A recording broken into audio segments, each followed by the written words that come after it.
Hello! Hi అండి. అందరూ ఎలా ఉన్నారు? Welcome to Gautam vlogs. ఇంకా మొన్న వర్షాలు బాగా పడినాయి కదండీ! మొన్న అప్పుడు వేడిగా ఏదైనా స్పెషల్‌గా తినాలనిపించి పూరి, రాజ్మా శనగలు కర్రీ వండాను. ముందు రోజు నైటే రాజ్మాను, శనగలని నానబెట్టుకున్నాను. ఇది కాబోలి శనగ, పెద్ద శనగలు. నానబెట్టిన తర్వాత మర్నాడు శుభ్రంగా కడిగి 5, 6 విజిల్స్ రానిచ్చాను.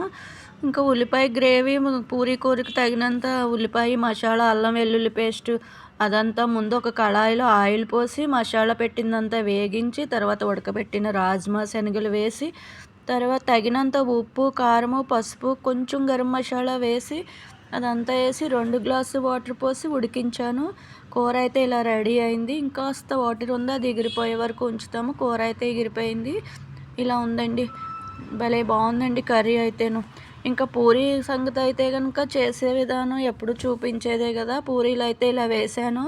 ఈ పూరీకి టిప్ అందరికీ తెలిసిందే, కానీ పూరీ పిండి కలుపుకున్నప్పుడు కొంచెం ఆయిలు, 1 చెంచా బొంబాయి రవ్వ వేస్తే పొంగిన పూరి మళ్ళీ అణిగిపోకుండా అలాగా లావుగా ఉంటుంది. పిల్లలు ఇష్టంగా తింటారు. ఇదండి టిఫిన్ అయితేను. భలే వర్షంలోనూ ఈ రాజ్మా శనగల కూరతో ఈ పూరీ తింటే వేడిగా భలే టేస్ట్ వచ్చిందండి. ఇంకా టిఫిన్ అయితే అలా అయింది. ఇంకా రైస్ కూడా మధ్యాహ్నానికి ఎప్పుడూ వండే వంట అన్నం కూరలో కాకుండా ఏదైనా స్పెషల్‌గా చేయాలనిపించి, ఇంకా ఇవి కూడా రాజ్మా శనగలు నానబెట్టినప్పుడే కాసిన్ని పెసలు కూడా నానబెట్టుకున్నాను. ఇది పొట్టు పెసరపప్పు, ఇది పసుపు. నైట్ నానబెట్టి తెల్లారి శుభ్రంగా కడిగి మొత్తం పొట్టు తీయనవసరం లేదు. సగం పోతే చాలు, పొట్టు ఉంచేసినా పర్వాలేదు. ఇలా మెత్తగా ఇందాకడ చూపించినట్టుగా మిక్సీ జార్‌లో రుబ్బుకొని కాస్త ఉప్పు వేసి ఇలా చిన్న చిన్న పునుగులు వేసుకోవాలి. అదేనండి పునుగులు బిర్యానీ చేయడానికి. పునుగులు కూర వండుకోవచ్చు, బిర్యానీ చేసుకోవచ్చు. నేనైతే కర్రీ రాజ్మా కర్రీ ఉంది కదా అని ఈ పునుగులు చిన్న చిన్నగా వేసి బిర్యానీ చేద్దాం అనుకుంటున్నాను. పునుకులైతే ఇలా వచ్చినాయి. ఈ కలర్ వచ్చే వరకు వేగితే చాలు, మరీ గట్టిగా వేపించేయకూడదు. ఇవి పెద్దవాళ్ళకి, పిల్లలకి హెల్త్‌కి చాలా మంచిది. పెసరపప్పు మంచిదే కదండీ. శనగపప్పు అయితే గ్యాస్ వస్తుంది, కానీ పెసరపప్పు అలాంటిదేమీ చేయదు. ఆరోగ్యకరానికి మంచిది. హెల్తీ అయిన పునుకులు ఇవి.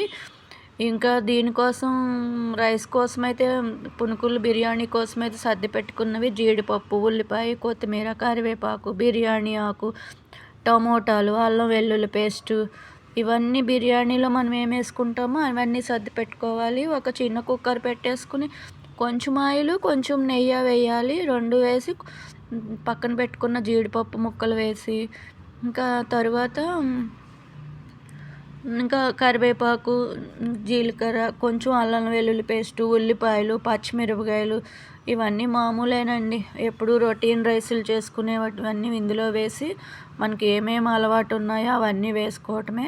అవన్నిటితో పాటు టమాటాలు ముందుగా వేయకూడదు. అందులో వాటర్ కంటెంట్ ఎక్కువగా ఉంటుంది కదా.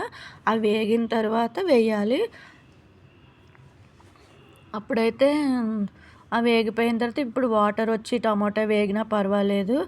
ఇంకా ఆ తర్వాత అయితే ఒక గ్లాసు రైస్ మనం ఒక గ్లాసు రైస్‌కి 2 గ్లాసులు వాటర్ పక్కన స్టవ్ మీద కాగబెట్టుకోవాలి. ఒక గ్లాసు బియ్యానికి 2 గ్లాసు నీళ్ళు. ఈ వేగిన దాంట్లో బియ్యం వేసేసి కొంచెం గరం మసాలా వేసి బాగా మగ్గిన తర్వాత ఒక గ్లాసుకి 2 గ్లాసులు ఆ పక్కన పెట్టుకున్న వాటర్ పోసేసి ఉప్పు తగినంత వేసి ఇలా కుక్కర్‌లో 3 విజిల్స్ రానివ్వాలి. బిర్యానీ అయితే ఇలా రెడీ అయిపోతుంది. భలే బాగుందండి బిర్యానీ అయితే. కారము ఎర్రగా కావాల్సిన వాళ్ళు కాస్త కారం వేసుకోవచ్చు.